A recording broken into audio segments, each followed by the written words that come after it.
Film की शुरुआत एक शहर से होती है जो पूरी तरह सुनसान और वीरान पड़ा है। उसे देखकर साफ लगता है जैसे वहां कई दिनों से कोई इंसान आया ही नहीं हो। फिर हम एक बड़ी दुकान देखते हैं जिसके बोर्ड पर कई गुमशुदा लोगों की सूचनाएं लगी हुई है। इसी दुकान के अंदर एक छोटा बच्चा भागता हुआ आता है जिसके पीछे उसकी बड़ी बहन रैगन दौड़ती है और उसे चुप रहने का इशारा करती है।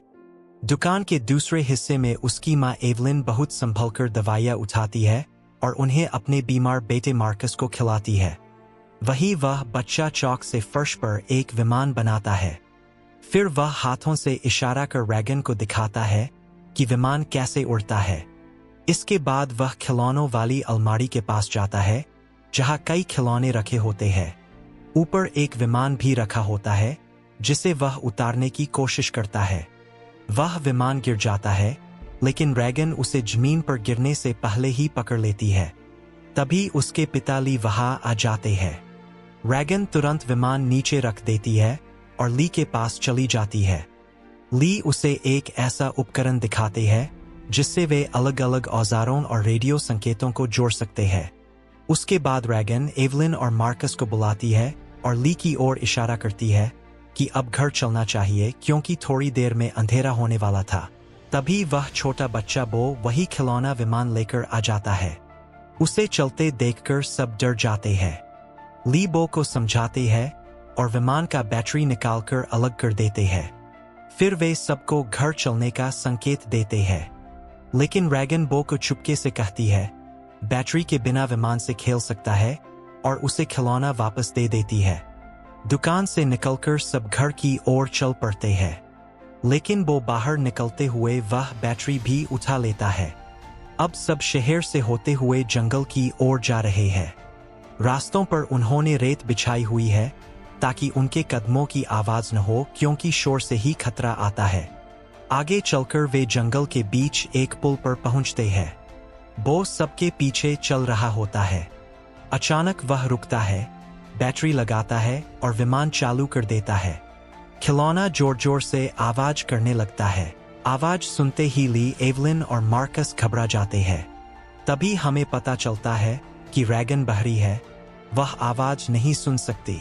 ली दौड़कर बो को बचाने की कोशिश करता है लेकिन आवाज सुनकर जंगल के दूसरी ओर से एक भयानक और डरावना एलियन दौड़ता हुआ आता है और बो पर हमला करके उसे मार देता है। यह देखकर पूरा परिवार सदमे में आ जाता है। एवलिन दुख से रोने लगती है। इसके बाद कहानी लगभग 400 दिन आगे बढ़ जाती है। अब धरती पर बहुत कम लोग बचे हैं। ली और उसका परिवार उन एलियन से बचते हुए अब भी जिंदा है। ली अपने घर के आसपास हर रास्ते पर कैमरे लगाकर निगरानी करता है। एक बोर्ड पर उसने एलियंस के बारे में लिखा है कि वे देख नहीं सकते लेकिन थोड़ी सी भी आवाज दूर से सुन लेते हैं और फिर उसी पर हमला करते हैं। उसने अपने इलाके में 3 एलियंस होने की जानकारी भी नोट की है।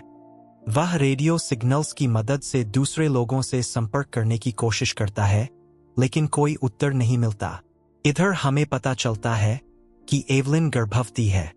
उसका डिलीवरी का समय करीब है, इसलिए वह अपने होने वाले बच्चे के लिए कपड़ों का एक छोटा खिलौना और एक ऑक्सीजन सिलेंडर बॉक्स में रखती है ताकि बच्चा रोए तो उसे एलियन न सुने।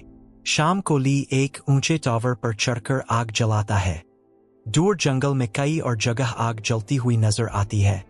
यह वे लोग हैं जो अब भी जीवित है और हर शाम ऐसे संकेत भेजते हैं। रात होने पर वे बिना आवाज किए खाना खाते हैं। फिर मार्कस और रैगन जमीन पर पासा खेलते हैं। तभी मार्कस की गलती से लैंप गिर जाता है जो टूटकर आवाज करता है और थोड़ी देर आग भी पकड़ लेता है। ली जल्दी से आग बुझाता है और सबको चुप रहने का संकेत देता है। तभी छत पर अचानक कुछ फड़फड़ाता है, एक कबूतर, और फिर कुछ देर बाद किसी के चलने की आवाज। सब डरे हुए रहते हैं। ली बाहर देखता है तो छत से 2 चूहे गिरते हैं। तब सबकी घबराहट कम होती है। इसके बाद ली रैगन के लिए एक नया कान का उपकरण बनाता है ताकि वह सुन सके। तभी एवलिन आती है और दोनों मिलकर हेडफोन लगाकर संगीत सुनते हैं। दोनों कुछ पल सुकून से बिताते हैं अगले दिन ली घर के आसपास खतरे के संकेत के लिए लाल बल्ब लगाता है और रैगन को बेसमेंट में जाने से रोकता है। यह सुनकर रैगन नाराज होती है और कहती है कि वह अब बच्ची नहीं रही। ली उसे नया उपकरण देता है, लेकिन रैगन कहती है कि पहले वाले भी काम नहीं करते, इसलिए वह इसे लेने से मना कर देती है। ली भावुक होकर उसे समझाता है और बताता है कि वह हार नहीं मानेगा। फिर वह मार्कस से कहता है कि वह उसके साथ नदी पर मछली पकड़ने चले।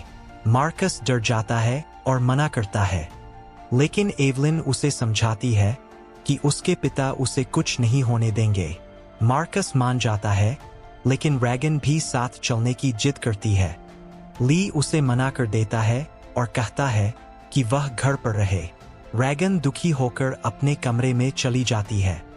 नदी पर पहुंचकर ली जाल से मछलियां निकालता है और मार्कस को देता है। मार्कस मछलियों की आवाज से डर जाता है। तब ली उसे समझाता है कि नदी की तेज आवाज में एलियंस कुछ नहीं सुन सकते। फिर वह उसे झरने के पीछे ले जाता है और कहता है कि वहां वह खुलकर बोल सकता है। यह सुनकर मार्कस जोर से बोलता है और खुश हो जाता है। फिर वह ली से पूछता है कि क्या ली रैगन को बो की मौत का कारण मानता है। ली कहता है, नहीं, उसमें किसी की गलती नहीं थी और वह आज भी रैगन से बहुत प्यार करता है। इधर रैगन उसी जगह पहुंचती है जहां बो मरा था। वह अपने बैग से कुछ चीजें निकालती है और वहां वह खिलौना विमान रख देती है जिसके कारण बो की मौत हुई थी। फिर वह वहीं लेट जाती है और रोने लगती है। दूसरी ओर ली और मार्कस मछलियां लेकर लौट रहे होते हैं। रास्ते में ली एक बूढ़ी औरत की लाश देखते हैं। उसके पास उसका बूढ़ा पति खड़ा होता है जो गम से टूटा हुआ है।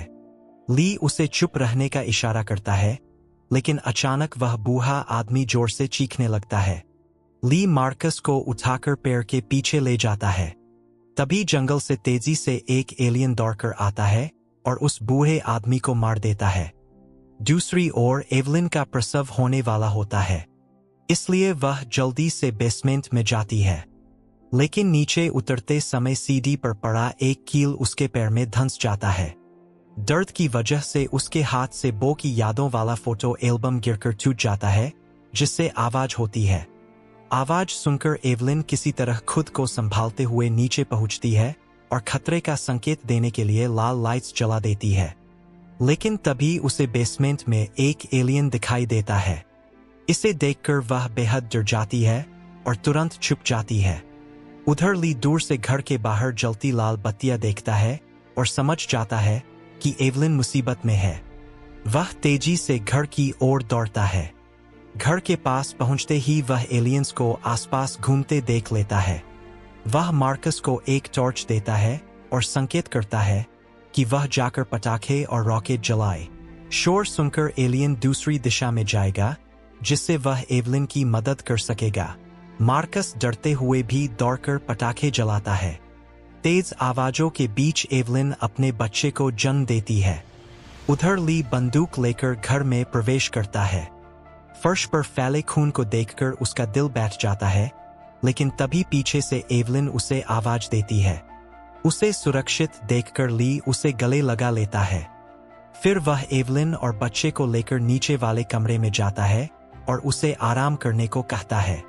दूसरी तरफ दूर से पटाखों के धमाके देखकर रैगन भी घर की ओर दौड़ आती है।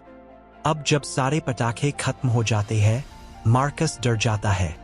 वह किसी आवाज से घबराकर खेतों की ओर भागता है, जिससे उसकी टॉर्च नीचे गिर जाती है। रैगन उसकी टॉर्च उठाने झुकती है, तभी उसके पीछे एक एलियन आ जाता है। लेकिन उसी वक्त रैगन की कान की मशीन से एक तेज फ्रीक्वेंसी की आवाज निकलती है, जो एलियन को असहनीय दर्द देती है। वह पीड़ा में तड़पकर वहां से भाग जाता है। मार्कस रैगन को अपनी ओर खींच लेता है और चुप रहने का इशारा करता है। नीचे कमरे में एवलिन ली से कहती है कि जाकर बच्चों को बचाओ। ली तुरंत बेसमेंट से निकलकर रैगन और मार्कस को ढूंढने जाता है। इधर दोनों बच्चे एक ऊंचे टावर पर चढ़कर आग जलाते हैं, लेकिन थोड़ी देर में आग बुझ जाती है, जिससे वे निराश हो जाते हैं। उधर बेसमेंट में पानी भरना शुरू हो जाता है। एवलिन की नींद खुलती है और वह एक एलियन को पानी में खुद की ओर बढ़ते देखती है। वह अपने बच्चे को उठाकर ऊपर से गिरते पानी के पीछे छुप जाती है। पानी की आवाज से एलियन उसकी आवाज नहीं सुन पाता। ली खेतों में दोनों बच्चों को ढूंढ रहा होता है जब टावर के अंदर रखा दरवाजा अचानक टूट जाता है और मार्कस कीचड़ में गिर जाता है। इससे आवाज होती है और फिर दूसरा दरवाजा भी टूटकर गिरता है। ली समझ जाता है कि टावर पर कोई है और एलियन वहां जाएगा। डर के मारे रैगन भी कीचड़ में कूदती है लेकिन खुद फंस जाती है। मार्कस उसे किसी तरह बाहर खींचता है। उधर ली देखता है कि एलियन टावर की ओर बढ़ रहा है। वह भी टावर की ओर दौड़ता है लेकिन तब तक एलियन पहुंच चुका होता है। मार्कस और रैगन अपने ऊपर दरवाजा डालकर छुपते हैं लेकिन एलियन उन पर हमला करता है। फौरन रैगन की मशीन से फिर तेज फ्रीक्वेंसी की आवाज निकलती है जिससे एलियन दर्द में भाग जाता है। दोनों ली के पास भागकर आते हैं जिसे एवलिन भी कैमरा रिकॉर्डिंग में देख लेती है। ली बच्चों को सुरक्षित देखकर बहुत खुश होता है लेकिन तभी एलियन की आवाज फिर सुनाई देती है। ली बच्चों को ट्रक में जाने का इशारा करता है और खुद कुल्हाड़ी लेकर खड़ा हो जाता है। एलियन ली पर हमला करता है। यह देखकर मार्कस ट्रक से बाहर आकर अपने पिता को पुकारता है। उसकी आवाज सुनकर एलियन ट्रक की ओर मुड़ता है और हमला कर देता है। कैमरे में यह देखकर एवलिन की सांसें अटक जाती है। ली किसी तरह उठता है और इशारों से रैगन को कहता है कि वह उसे बहुत प्यार करता है और हमेशा करता रहेगा। यह सुनकर रैगन की आंखों से आंसू बहने लगते हैं। इसके बाद ली अपनी जान की बाजी लगाते हुए जोर से चीखता है ताकि बच्चों का ध्यान हट जाए और उन्हें बचने का मौका मिले। एलियन ली की आवाज सुनकर उसकी ओर दौड़ता है। इसी बीच मार्कस ट्रक का ब्रेक खोल देता है और ट्रक घर की ओर लुढ़कने लगता है। लेकिन इस घटना में ली की मौत हो जाती है। घर में एवलिन अपने बच्चों को गले लगाकर रोती है। फिर सब ली के कमरे में जाते हैं जहां रैगन अपने पिता की बनाई कान की मशीन देखकर रो पड़ती है। लेकिन तभी एवलिन कैमरे में देखती है कि एक एलियन कमरे के बाहर है।